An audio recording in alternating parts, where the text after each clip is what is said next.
फिर आगे है इसमें प्रतिरक्षा तंत्र की कोशिकाएं। ठीक है, तो प्रतिरक्षा तंत्र की कोशिकाएं क्या है? श्वेत रुधिर कणिका ना, जिसको WBC कहते हैं, और इसे ही ल्यूकोसाइट्स या लिम्फोसाइट्स कहा जाता है। तो ये जो लिम्फोसाइट्स होती है, ये जो सेल होती है, दो प्रकार की होती है। एक को बी कोशिका और दूसरे को टी कोशिका या टी सेल कहते हैं। ये दोनों कोशिका जो होती है भ्रूण अवस्था में लीवर में इसका निर्माण होती है, और वयस्क होने पर अस्थि मज्जा में इन कोशिकाओं का निर्माण होता है। मतलब अस्थि मज्जा, बोन मेरो, जो हड्डी के बीच में चिपचिपा द्रव होती है, उसे कहते हैं। तो जब व्यक्ति वयस्क हो जाती है तब इसका टी कोशिका और बी कोशिका का निर्माण अस्थि मज्जा में होती है। फिर क्या होता है, जब ये अस्थि का विभेदन होता है तो उस समय ये लिम्फोसाइट की जो कोशिका होती है वो थाइमस ग्रंथि में प्रवेश हो जाती है, और वहां पे जाके ये टी कोशिका और बी कोशिका का निर्माण करती है। ये दोनों कोशिकाओं का निर्माण होने के बाद इनकी जो कार्य होती है वो अलग अलग प्रकार की होती है। तो इसके कार्य को हम समझ लेते हैं। देखो, सबसे पहले बी कोशिका का कार्य देखते हैं।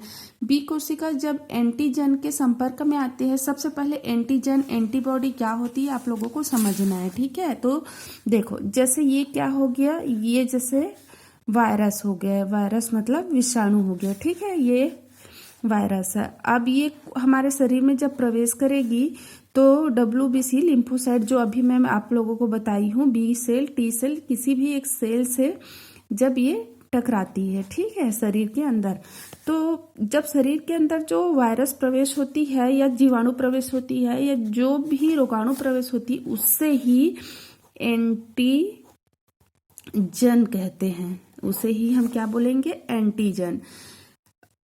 वह वायरस या बैक्टीरिया जो हमारे शरीर में रोग उत्पन्न करती है उसको हम क्या बोलते हैं? एंटीजन। जब ये वायरस हमारे कोशिका से, बी कोशिका से, प्रतिरोधक क्षमता जिसमें होती है उससे टकराती है, तब क्या होगी? इसमें रोगों से लड़ने के लिए कुछ प्रोटीन्स और एंजाइम उत्पन्न होती। इसी प्रोटीन एंजाइम को ही एंटीबॉडी बोला जाता है, एंटीबॉडी। ठीक है, यही एंटीबॉडी क्या करती है? इसको मारने का कार्य करती, खत्म करने का कार्य करती है। और यही पूरी जो क्रिया विधि होती है यही चीज को हम प्रतिरक्षा तंत्र कहते हैं। ये क्या कर रहा है? प्रतिरक्षा तंत्र का कार्य कर रहा है। ये रोग उत्पन्न करने का कार्य कर रहा है और ये इसको मारने का कार्य करता है। तो अब आप लोगों को कभी भी एंटीजन, एंटीबॉडी, वायरस क्या होती है, बी सेल क्या होती है, टी सेल क्या होती है, उसमें कंफ्यूज नहीं होना है।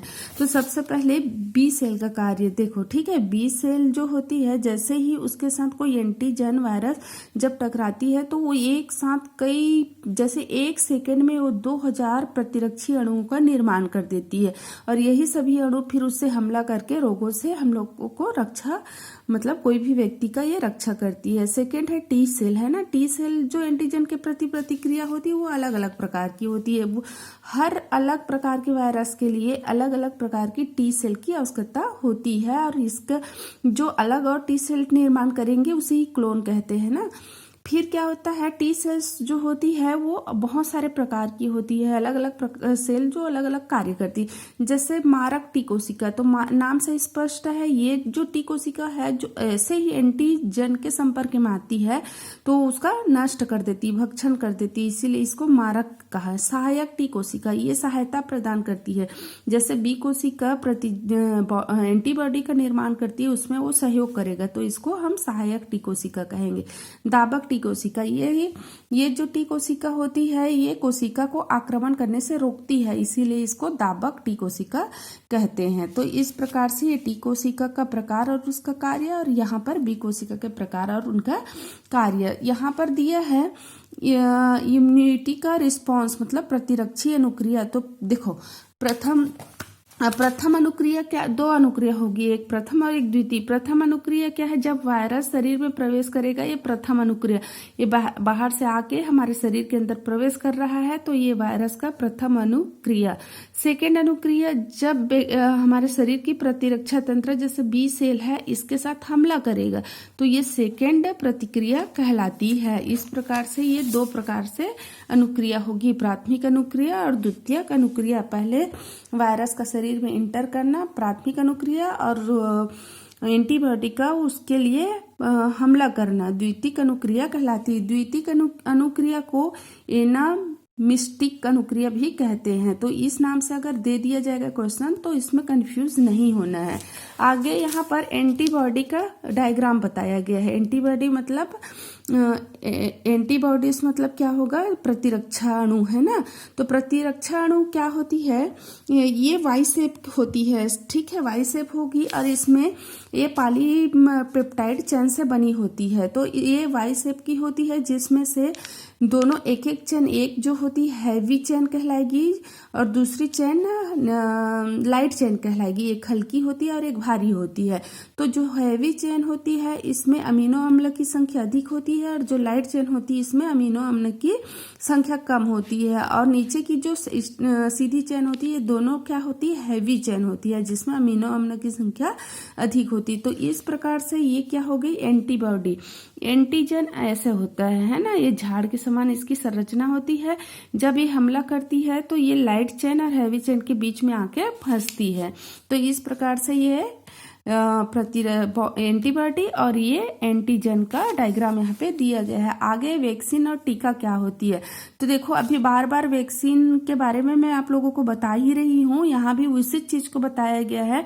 जब बहुत सारे रोग है, जैसे टीबी है, डिप्थीरिया है, कुकुर खांसी है, पोलियो है, ये सभी रोग इतनी घातक होती है कि इन रोगों से बच पाना बहुत मुश्किल हो जाता है। तब वैज्ञानिकों ने अनेक रिसर्च किए और रिसर्च करके कुछ ऐसे औषधि का खोज किया जिसको वैक्सीन नाम दिया गया। और उस वैक्सीन से इस रोग को समाप्त किया जा सकता है या इस रोग की रोकथाम की जा सकती है, जिसको वैक्सीन कहते हैं। वैक्सीन एक ऐसी औषधि होती है जो रोग उत्पन्न करने वाले जीव को निष्क्रिय अवस्था में पाया जाएगा।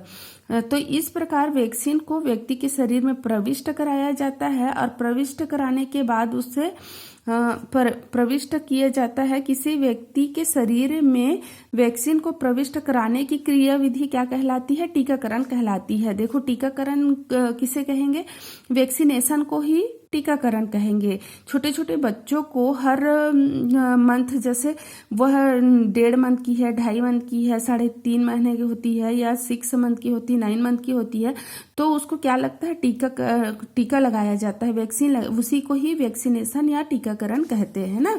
तो सबसे पहले टीका वैक्सीन की खोज किसने की, एडवर्ड जेंडर ने 1796 में की, जिन्होंने क्या किया, चेचक के टीके की खोज की। इसके पीछे यहाँ पे एक हिस्ट्री दी गई है। यहाँ पे क्या दी गई है,